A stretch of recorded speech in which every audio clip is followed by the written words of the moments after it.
Kirkwall. Hightown. At the height of the Deventer Imperium slave trade, Kirkwall's elite prospered beyond dreams of avarice. Hightown was built for the wealthiest slavers, its glitzy mansions rising atop a great wall of rock that borders, on one side, the waking sea. Lowtown cowered on its other side until Kirkwall's slaves rose to plunder and destroy Hightown's riches. Today, Hightown's prominent buildings are the Keep, home to the ruling Viscount, and the Chantry, home to the Grand Cleric and the city's religious center. Both are converted estates that once housed wealthy magisters, rebuilt and converted after the uprising. From In Pursuit of Knowledge, The Travels of a Chantry Scholar, by Brother Genitivi. Lowtown. Lowtown sits in a massive cauldron-shaped pit that was once Kirkwall's first quarry. The district was constructed by slaves who carved the city and its harbor out of the rock.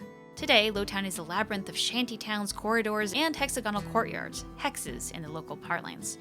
Lowtown's poorest live in caves hewn out from the cliff face. The district is shoddily built and bears scars caused by collapsing walls.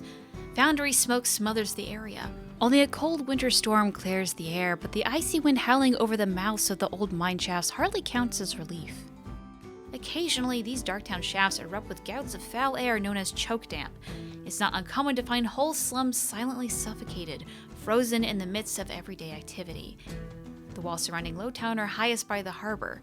Its busiest street leads up to Hightown, where the wealthiest Kirkwallers perch. When one stands in Lowtown, all one sees, other than the rocky walls, is Hightown.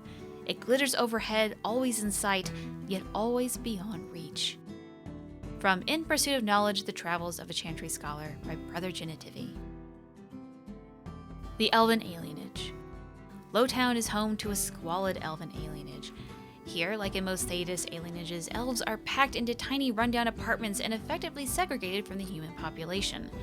Kirkwall's alienage is even more dilapidated than the rest of Lowtown, but the elves go to great lengths keeping the place looking bright and festive.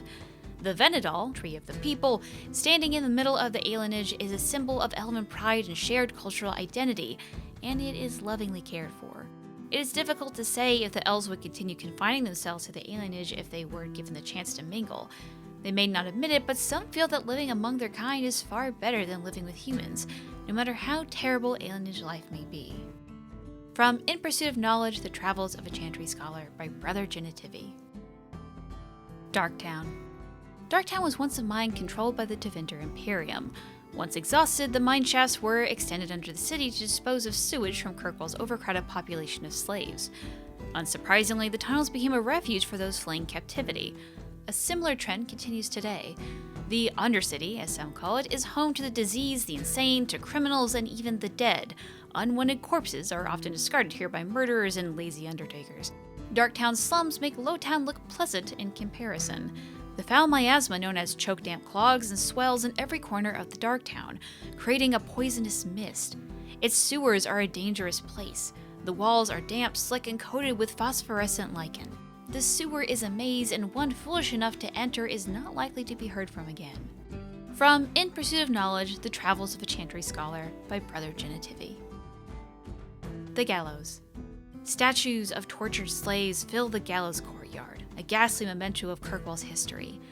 1,500 years ago, Kirkwall was the Deventer Imperium's largest quarry, feeding the construction of the Imperial Highway.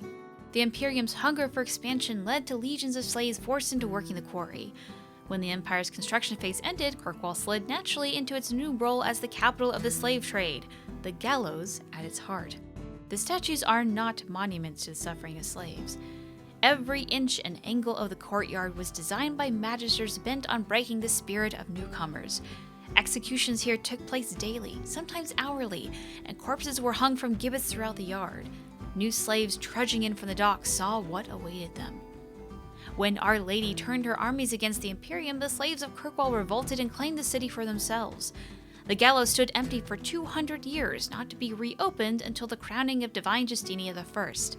The gallows transformed the city again when the abandoned prison tower became the home of Kirkwall's Circle. From In Pursuit of Knowledge, The Travels of a Chantry Scholar, by Brother Genitivi.